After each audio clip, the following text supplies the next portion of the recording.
now listening to the Arsenal Therapy Podcast. Hello and welcome back to the 15-minute show, part of the Arsenal Therapy Podcast. Today we're going to talk about Riccardo Calafiori and why he's vital to Arsenal's title charge and why it's so important that we keep him fit this season.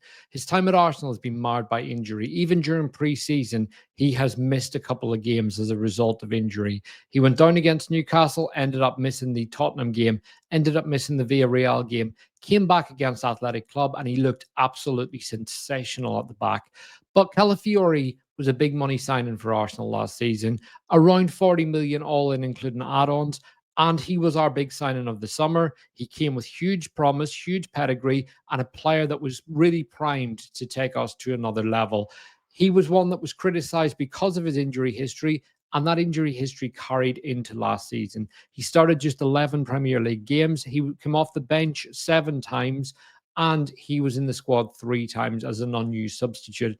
In truth, that is not enough. That's nowhere near good enough for a player who cost almost £40 million all in with add-ons included. But Calafiori is a player with extremely high technical levels. He's got unbelievable talent, and he's someone who I'm going to talk to you about today. Why is it so important that he stays fit this season? First off, I'm going to start on his work in the defensive third of the pitch. So focusing purely on his on-the-ball work first, Calafiori is a player who has got supreme technical quality and security off both feet.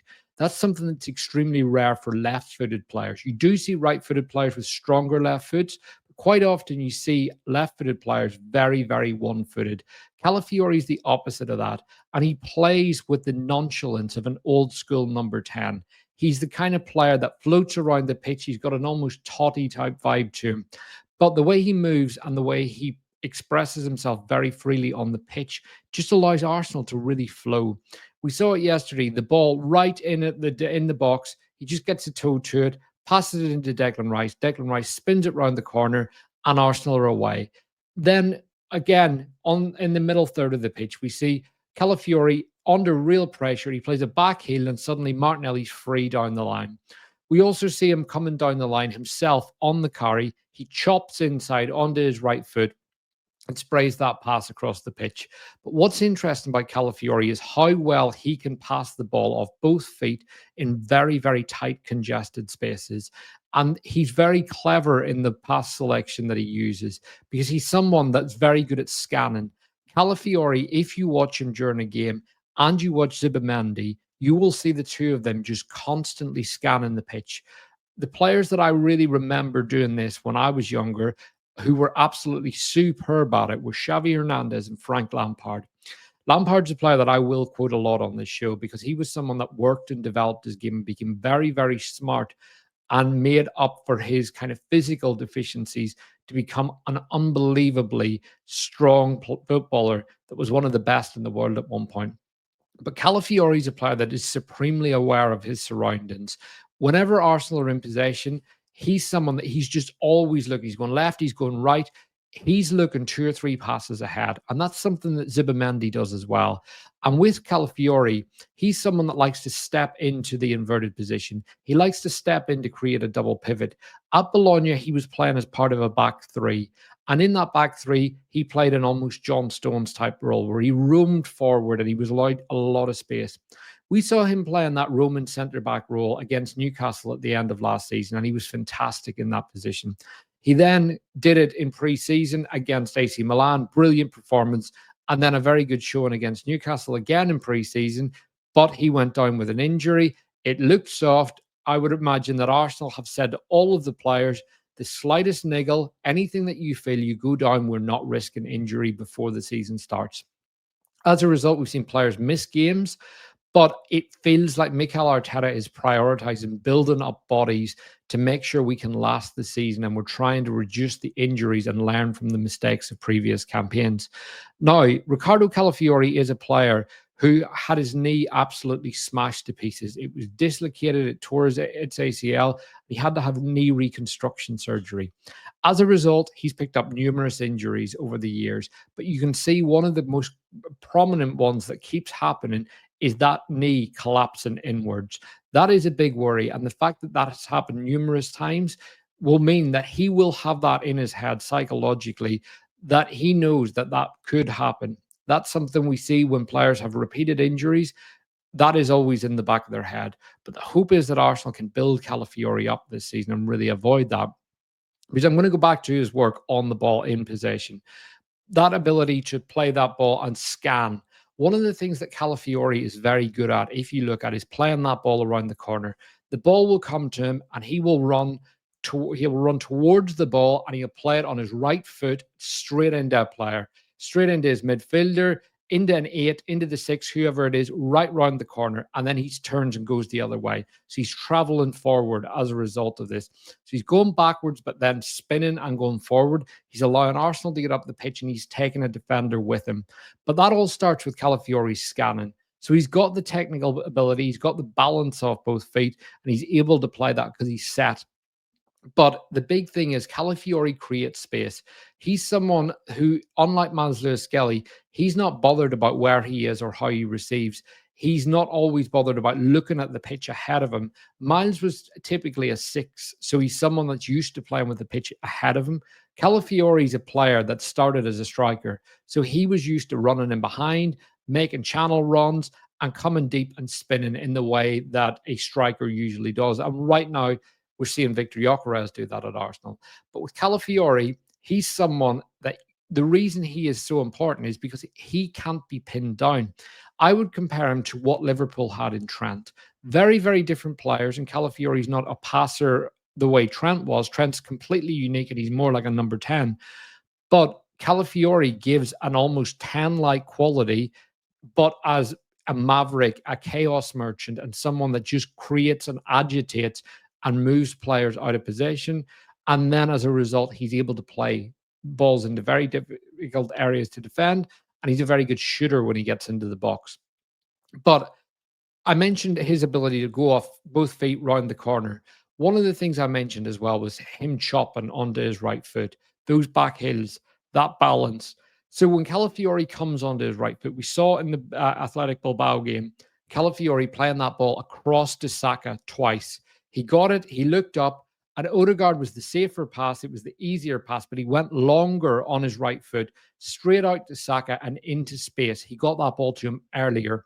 Calafiori's not a high-volume passer in the sense that he will want to keep that ball safe and secure. There's nothing about Calafiori's game that screams safety. There's nothing that screams security. He's someone that wants to get up the pitch and really cause problems for the opposition. I talked about Zubimendi on the previous show, and Zubimendi's someone that wants to fire the ball forward. He wants to put it through the lines. Calafiori's similar. On his left foot, Calafiori can break the lines in the similar ways that Alexander Zinchenko does. The difference is Calafiori's got a huge frame. He can also carry, and he can also defend. Now, when he gets into that final third, this is where the real chaos starts. So he's very good at making Arsenal flow through the thirds. Arsenal's football is better when Calafiori's on the pitch. Now, the question is, how many games is he going to get? The good thing is, between him and Miles Lewis-Skelly, Arsenal have two very good players that can play similar roles but do them differently. Miles is a more powerful carrier, but Calafiori's a better dribbler. And the two of them together give you real contrasting qualities, but it also allows Arsenal to really manage Calafiori's minutes and potentially use him as a centre-back. Similarly, with Jurriën Timber in the team, Arsenal have someone who's a right footer that can really cut out a left-footed right winger. So it allows, again, Arsenal to use Calafiori in a different way or give him that breathing time if there is a slight niggle and they need to really sit him down for a couple of games. But when it comes to going forward, Calafiori is so difficult to stop because he's someone that can happily receive right out wide on the touchline as a traditional overlapping fullback. We saw him do this a lot at Roma under Jose Mourinho, where he was literally used as an up and down fullback, getting in behind. And we saw him score some goals in that position, but he didn't play a huge amount of football. He then went to Basel and he started as a left back, moved in as a centre back. And then when he went to Bologna, that's when he really started to thrive as a centre back based off his early education at Basel. Now he's come to Arsenal and he's been used as a left back, but he's been given the freedom that very few players get at Arsenal. Mikel Arteta is often accused of restricting players, but one thing he doesn't do is restrict his left back. We've seen if that left back can cause problems, Mikel Arteta will give him almost a free role. And a big part of that is because Gabriel is such a strong, wide centre back. He's so good at getting across his man and really closing them down, killing the space, and winning that physical battle because he's got the pace, firstly. Then he's got a huge 6'3" frame where he can just get his arm across, really smash someone out of the way, win the ball back, and keep recycling it. And Gabriel has got the front-footed defending that really allows him to get into the back of someone and gets that ball moving quickly up the pitch. But with Calafiori in possession, he can comfortably sit in that double pivot as a traditional left back. And we saw him do this yesterday where he was going forward and Declan Rice was sliding into the left back area to cover in the way Granit Xhaka used to do at Arsenal. But this allowed Calafiori to go forward and rather than being the double pivot man, almost take up more of an 8 position. And when Calafiori goes towards the 8 area, he ends up finding himself in zone 14, right in the middle of that traditional 10 position, between the post sides of the box a lot. Now, this is where he can cause real problems. And we saw him against PSV last season where he got in, scored a beautiful goal, right-footed finish by traveling into the box in that position. We saw the Wolves game. Again, he gets into the box, ball broke, beautiful first-time finish off his left foot, controlled and accurate. The City game, again, half space, edge of the box, he hit it first time. But in the Bilbao game, we saw Calafiori started with the back heel. Martinelli carries the ball. Next minute, it's into Gyokeres. Gyokeres gets it, pulls it back, and it's Calafiori attacking the edge of the box, and he hits it with his right foot. I mentioned the security with Calafiori. He's not someone that worries about control. He's someone that worries about creating problems for the opposition. And this summed it up. There are other Arsenal players would have tried to take that ball onto their stronger foot with a touch. Calafiori isn't that player. He's someone that wants to shoot first time. He wants to pass it first time and he wants to keep moving. He doesn't stand still. He is someone that's capable of putting his foot in the ball and slowing things down, but he's someone that really wants to agitate and trigger the team. And shooting first time on his right foot, yes, it went over the bar, but this is an example of someone that is basically weighing up the risk very, very quickly. Sharp shooter, finisher's instinct, and he puts the ball over the bar. That's fine. That's great. That's something that we want. The thing that winds up every fan and other teammates is whenever that ball is pulled back, it's a good ball, someone takes a touch, then they take another touch. Suddenly they've got traffic in front of them. They've got a wall of 5 defenders. They've got a keeper set, and it becomes very, very difficult to create an angle. The earlier you shoot at the edge of the box, the more likely you are to finish. And I mentioned Frank Lampard. He scored 20 goals every season, and half of those goals were as a result of the ball coming back to the edge of the box and him shooting first time. And again, with Lampard, like Calafiori, a big part of that was down to scanning the pitch around him, knowing what his options were, but also knowing where the defenders were set in front of him. But again, Calafiori getting forward, one thing that he is very good at is playing those cut back balls. When he gets to the byline, he can cut it back into a very dangerous area, low across the box, and really cause trouble. The question is, what's he like at getting in and playing those lofted aerial balls into a striker that they can get their head to? We haven't seen that yet. That's an area that we want to see more of. But ultimately, this is a guy that we need to see fit. Last season, we barely saw him fit all year. No matter what happened, he would get a few games, and we really saw him kind of September before his first injury, whenever he had a run of games around the City game, and he looked like a player. He looked like he was ready to go. Next minute, he's injured. And then that was the story of the season. Stop, start, stop, start. His momentum never got going. His rhythm never got going. And in my opinion, we never saw a fully fit Calafiori last season. And that really hurt Arsenal at times because this is a special player who can do special things on a football pitch. Now, the question people are going to ask, this is all great, but he's a defender. Why should we focus so much on his attacking? Well, the reason for that is because he defends like an attacker. Calafiori does everything on the front foot. He gets the ball defensively. He wants to move it forward. Arsenal are in possession. He's finding space to be passed to. He's looking for an area where he can receive, that the ball will allow him to cause more damage. He wants that area where he can really hurt teams, where he can receive it and turn and move it forward again. And he defends like that. His defensive play is aggressive. He will go in and he'll smash into the back of people. He'll pull down players. He'll make sure that someone doesn't get past him. The issue with that is you have to be on time. You have to be on time to concede a free kick or to win the ball back. If he's a second late and he dives in, we can see instances where Calafiori gets the ball popped around him and the next minute the team are away. Couple of examples like that last season. We saw Savinho against City. The City goal came from Calafiori being a bit too aggressive, dived in, aggressive, but a little slow to be there. So Savinho was away. Next minute, City are in. Haaland scores 1-0 City, but he made up for that with a big goal. Another example is Nottingham Forest away. I think it's Hudson-Odoi goes round him and he hauls him to the ground. Very, very soft booking, but 1 minute into the game, Calafiori got booked. In that same game, he almost made up for that. He hit the post, and again, it was a chop back onto his right foot, curled in and around, hit the post. And that was at a time when Arsenal were really lacking forward options. Mikel Merino started, I think, his second or third game up front for Arsenal that night. We had Ethan Nwaneri on the pitch. We had barely any players. Leandro Trossard on the left. We were really struggling. And Calafiori was a player that really agitated, and he was starting to go forward and cause problems. But because of the yellow card and the fact that Forest had two flying wingers, Arteta took him off because he just couldn't take that risk.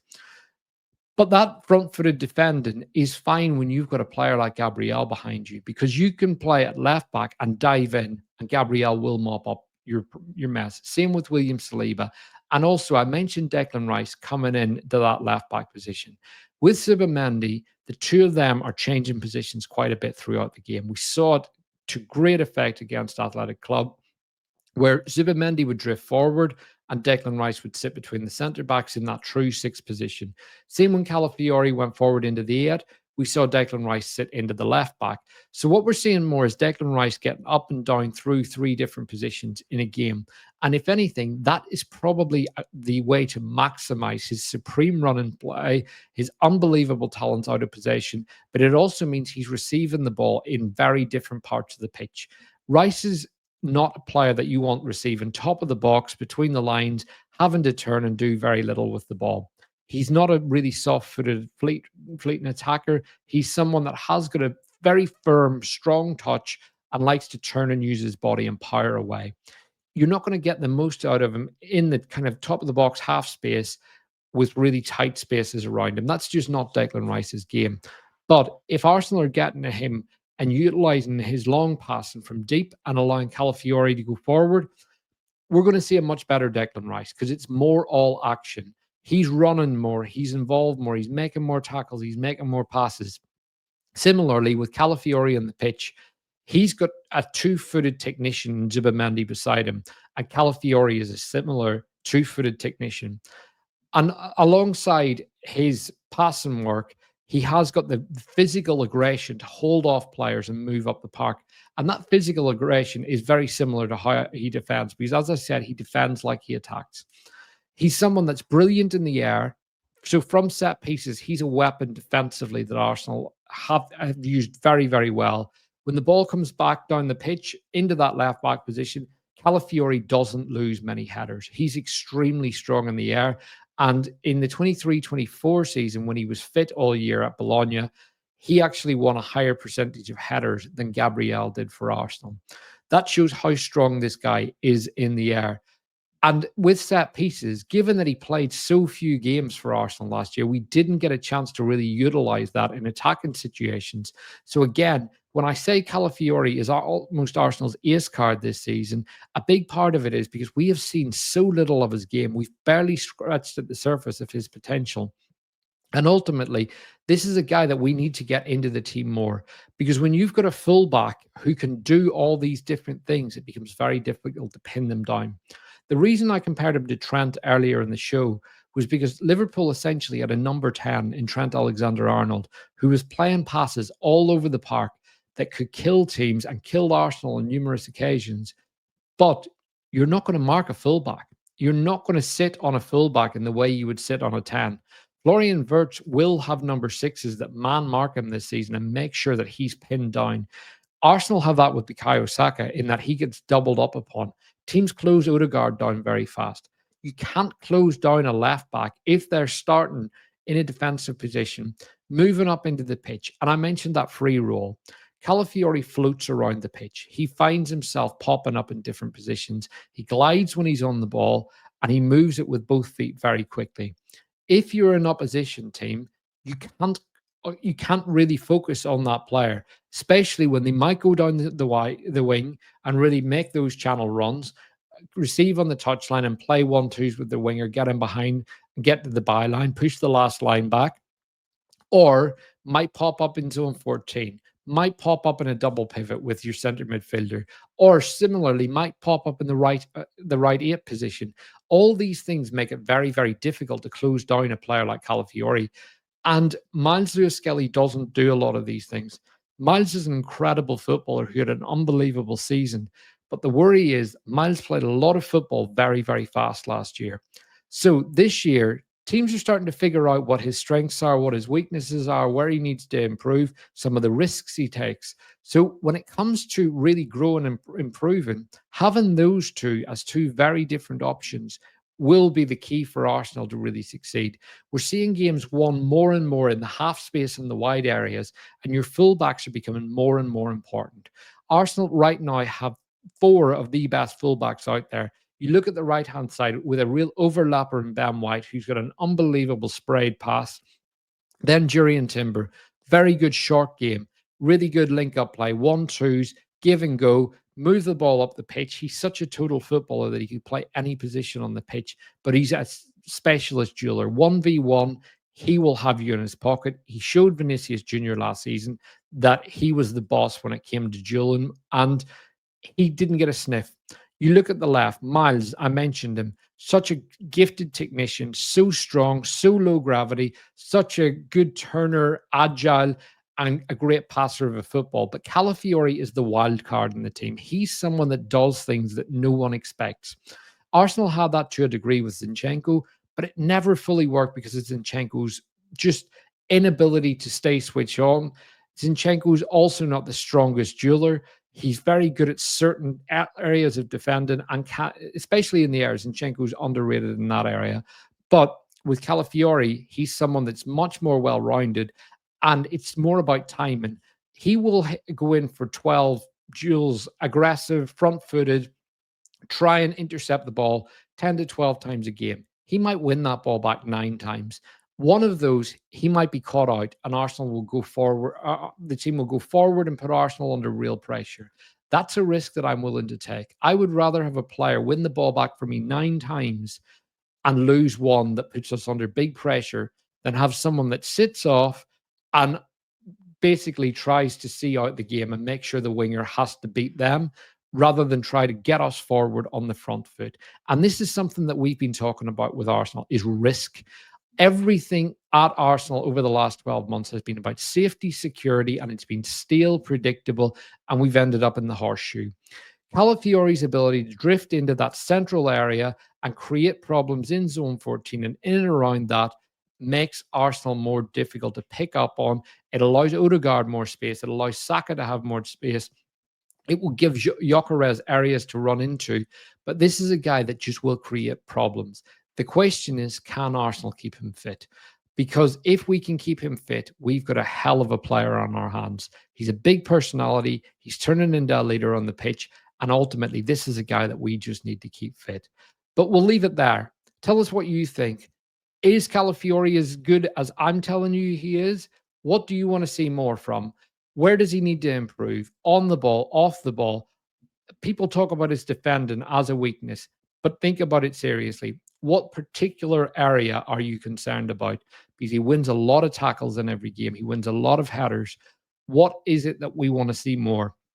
And how does this guy fit into the team and make us better this season? If you've enjoyed the show, drop a like, hit the subscribe button. And as I said, please drop a comment. Tell us what you think. I love having a conversation with every person that comments on the show. Thank you for listening. Have a great day, and we'll see you again very soon. Thanks.